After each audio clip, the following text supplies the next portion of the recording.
Hey, y'all. Today we are talking about resistance. So I want you to think of something that you have been saying you were going to do, or something that you wanted to do for a very long time, or maybe not so long, but just something that you can't seem to get started on, something that you can't seem to finish, something that you think would be amazing if you could do it, but there's just something stopping you. That thing is likely resistance. All right, so let me make sure I am recording in all the places. Yeah, we got the podcast, we got the YouTube, and we are rolling. All right, so this came up because of a couple of things. One is one of my favorite books called The War of Art by Stephen Pressfield. The other thing was last week I was talking to a friend about her passion, which is writing and blogging. She had gone from a totally different career. She's an entrepreneur. She had like three or four businesses, and burnout just hit her out of the blue before she even knew what was going on. So she closed down at least two of her businesses. And then she took about a year to just think about it and figure out what she wanted to do and sort of recover. And that's something you'll hear a lot about is recovering from burnout because, well, that's a whole different conversation, but you do need time to sort of recover and to think about what you want to do going forward.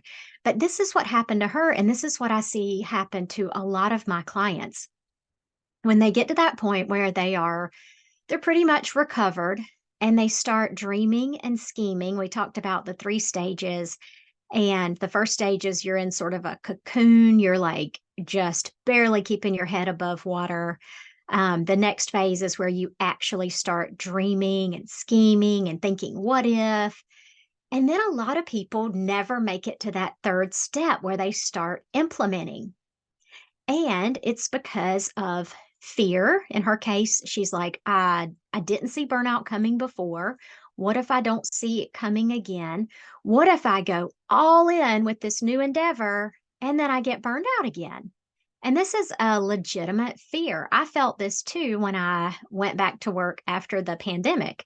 I took a 5-month furlough from medicine, and I had a lot of fear. Like, what if it happens all over again? Like, what do I do then? Or some of you, if you start a new job, you're like, well, what if, I mean, it seems like the grass is greener, but what if it's not? What if it happens again? All right, but this conversation is so much bigger than burnout and it's bigger than switching jobs or doing anything like that. This is all about what you are here on earth to do. So, this is like big picture, y'all. This is an example of when a dream calls you and you don't answer. And we've all had this to some degree in our lives. For me, for years, it was write a book, write a book. I want to write a book. And I just, oh, I can't do it. I've got little kids, or I'm not a writer, or I don't have a computer. Um, so we all have these justifications. And as we'll see, some of those are legitimate, some of them are true, but they can stop us in our tracks. And so in Stephen Pressfield's book, he talks about resistance with a capital R. So almost like a person, like a part of us. This is like a battle of your mind. So that's why the book is called The War of Art. It's like war. The heart wants you to pursue something, but the mind uses all manners of coercion and fear, anything it takes to keep you stuck. Because remember, the brain is like designed back in dinosaur times, or probably not dinosaurs, but saber-toothed tiger times. Change is dangerous. That's what the brain thinks. So it stops you from moving forward. With life coaching, a lot of my clients bring this up, and it's two parts of you battling it out. And guess what? The part who uses fear as its argument is often the winner. Why? Because staying stuck and playing small is the path of least resistance. It's the easiest. It's so much easier to keep things the same, to not take any big leaps, to not try anything new, because if you're not taking risk, you're not going to fail, right? You're not going to get burned out again if you stay in the status quo. At least that's how we rationalize it. So this made me think about Robert Frost's poem, The Road Not Taken. And he describes two paths and a choice about which path to take. The narrator ends up taking the road less traveled. And at the end of the poem, he sort of muses about, when I'm an old man, what will I think of the path that I chose? And he closes the poem by saying, and that made all the difference. So if the road less traveled is the path that we are one day going to be glad we took, why do we have such a hard time taking it? Why? I used the metaphor of a garden and seeds to give this talk on wildly improbable goals to a group of life coaches. So let's use the seed metaphor. So let's pretend the desires and the dreams that are inside your heart are sort of like little seeds. Each person has seeds in their heart, and each person has a different variety. None of us have the same seeds. There are, I don't know how many trillion people who've been alive on the earth, and no two people, even identical twins, have the same fingerprint, the exact same DNA. So it is up to each of us to grow those seeds, to plant them, to water them, to remove the weeds, to see what grows. Because what happens if you just hold on to them? They're going to get rotten or whatever whatever happens to seeds when you just like leave them inside a container. Or maybe you worry. You say, "Oh my gosh, if I plant these, what if? What if deer eat them? What if there's a drought? What if they grow into something I don't like? What if they grow into squash or eggplants or something?" So Wayne Gretzky is credited with saying, "You're going to miss 100% of the shots you don't take." And so it is with our dreams. So you would spend the rest of your life not knowing how those seeds might change your life or change somebody else's life. I have heard it said, and I think this is true, that it is our moral obligation to plant these seeds and grow them. Because think about it, if we each have unique dreams, desires, passions, purposes, goals, if you don't do it, who will? I mean, yours are unique to you. And I think about this, with our kids, like my son, who definitely has two non-musical parents. He has music in his heart. He whistles all the time. He picked up that ocarina, the little handheld flute thing. It is like it's attached to his lips. I mean, he's like a songbird playing that thing all the time. I don't have that seed in my heart at all. In fact, I think it's kind of high pitched and I don't love it, but we each have our own unique seeds. And I've written about and I've podcasted about how to figure out what those dreams are, how to fertilize them into being. We've called it reverse engineering. But today we're talking about resistance, the part of you who is too scared, too stubborn, too resistant to move forward. Sometimes we call it fear. Today we're calling it resistance. Last week we talked about anxiety. So let's get started with resistance. I copied this quote from The War of Art by Steven Pressfield. Resistance cannot be seen, touched, heard, or smelled, but it can be felt. It is negative. Its aim is to shove us away, distance us, and prevent us from doing our work. He goes on to say, and I'm sorry, I'm just like reading that and thinking, wow, it's amazing. All right, so let's see, what else does he say? Resistance is not a peripheral opponent. It comes from within. It is self-generated and self-perpetuated. Resistance is the enemy within. So think about the question I asked you when we first started this podcast. Think about something you would like to be doing with your life, but you aren't. And it doesn't have to make sense. It could be something really goofy. It could be like for me, public speaking made no sense. I've told y'all how red I turn, I break out in hives. But there are medicines for that. And anyway, a few years ago, I wrote in my journal, I feel the strangest pull to speak in front of people. I didn't have a podcast at the time. I'd not gotten up in front of anybody. And I couldn't explain it, but it was just that it was a seed, as I said earlier. So think about something in your life that you would like to be doing or that you're curious about, but you aren't doing it.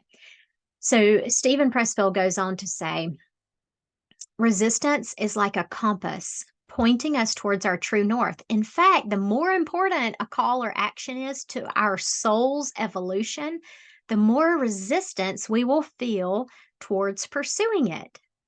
Wow. Isn't that a great line? And this is a very short book, and his chapters are sometimes one paragraph long. So he drops these little bombs like the more important a call or action is to our soul's evolution, the more resistance we will feel towards pursuing it. So, what do we do about it? I mean, we have this resistance, and it comes around from us, from within us, because we're trying to grow towards something that we feel pulled towards. So, what do you do about it? So, I came up with these, and some of them are based on the book, but I also used Gay Hendricks. He's written The Big Leap and Zone of Genius. And so I used some of his material too. And then some of it I just pulled out of my, you know what. Okay, so what do you do about resistance? Number one, I'm a big fan of speaking it out loud. So, first of all, say out loud and write on paper what you dream of, what you're curious about, just like I did in my journal.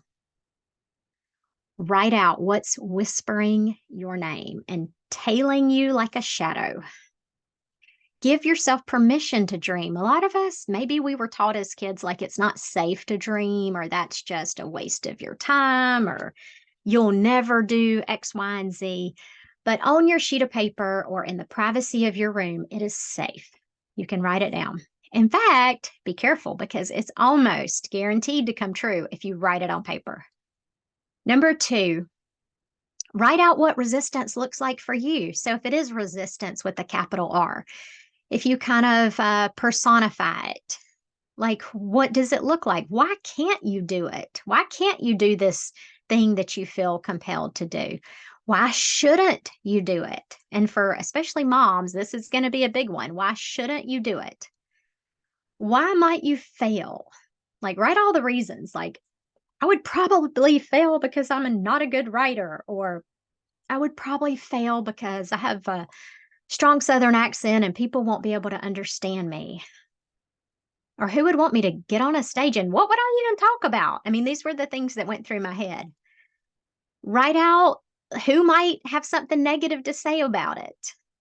And then you can go through and debunk each one of those. Like, really, write out beside each one why those aren't true or what you would do if the worst thing happened. Number three, think of your calling, your seeds in your heart, as your act of service to the world. So when you write, if you're writing for other people, if you're performing on stage for other people, if you are like my sister-in-law, creating beauty for other people through design, anything you do that brings more light and more joy into the world is a service. It really is. Yesterday, I had a lady in our front office emailed me just to tell me that one of my longtime patients wanted to make sure she said hello and I appreciate you. Now, how cool is that? Like, she is shining her light into the world. So if you look at whatever it is you feel pulled to do as like an act of service, it's also going to help remove ego. Because sometimes, like, especially like think about it, getting on stage, that feels or it felt like all ego. Like, I want people to see me. I'm important. What I have to say matters. But if you're doing it for other people, it removes some of that ego. If you're only doing it for personal accolades, then your drive is going to peter out. Your motor's going to give up. And you're going to take it a lot harder when you hit dead ends. If you're doing it for other people and then you hit a dead end, you say to yourself, well, so what? I mean, I still have to keep going. Number four, number four, it matters because it matters to you, and that's enough. If it matters to you, you need to do it. Because as I said, if you don't, who will? We have such a short time on earth. Really, we do. And we're each given these seeds. And if you choose not to grow yours, then the world is not going to be the same. I know that sounds pie in the sky, but that's what I truly believe. And that's why I sit here every week and I do this podcast. I don't get paid. I don't have sponsors. I don't have ads. I do it because it matters to me. It matters because I'm hoping that somebody who's feeling lost or like giving up with their career, that they will hear this and they'll get some, motivation or some empowerment, or they'll feel just a tiny bit better. Number 5, keep going even when you feel like giving up, because resistance is a bully. That's from Steven Pressfield. He has a whole little section about resistance being a bully. And it is true. The thing the bully wants is for you to give up. I had a girl who sat behind me. Her last name was Atwater. If you're listening, you know who you are, because my last name was Allen. And she, for like a year, would pull my ponytail, and we were studying Native American Indians. She would call me Hopi Indian. She would take her hand and like hit my ponytail back and forth. Anyway, my mom said, just ignore her. Don't give her the power. And it's true. Same thing with resistance. Don't give it the power. The bully will eventually give up. Number 6, allies, angels, and muses. All right, this is partly mine, partly Steven Pressfield's. Keep in mind, there is a higher power. And this also helps remove some of that ego component. Like, it's not all about you. These seeds are put there for a reason. If you pray about your desires. If you don't pray, say a thank you out loud to the universe. Or like those old school writers like Homer, speak out loud to your muse. So if you imagine, or not even imagine, if you believe that there's a higher power at play, urging you along when the going gets tough, it's going to be a lot more manageable. One of my friends, Meg Letty, she has a burnout podcast, and one of her first episodes she did was called The Universe Has Your Back. And if you truly believe the universe has your back, it's going to make it a lot more manageable when you hit these roadblocks. And you can also think of it like the hero's journey. So the hero's journey is basically the outline of every story in the history of the world.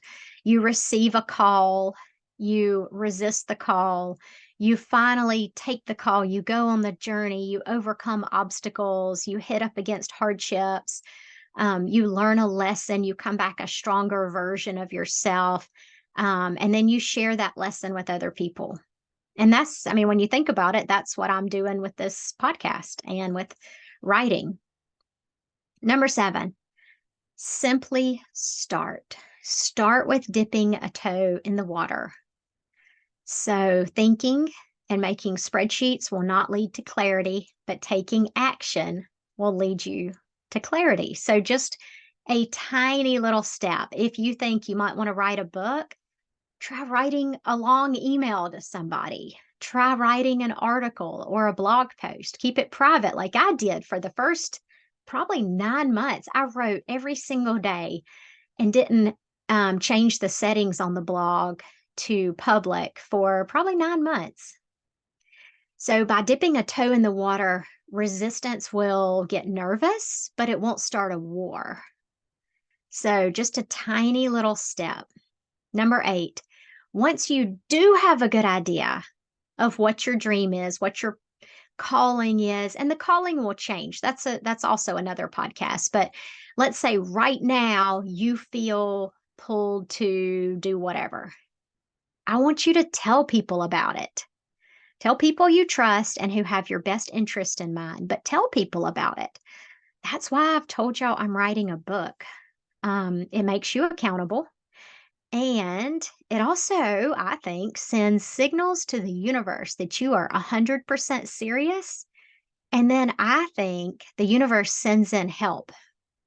It sends in mentors, guides, maybe a writing course, serendipitous events. You'll run into somebody who's been on part of the path that you're about to embark on. You'll read about certain things. It's going to be uncanny. Just get ready for it. Number 9, you make your own luck. You make your own luck. Think about that.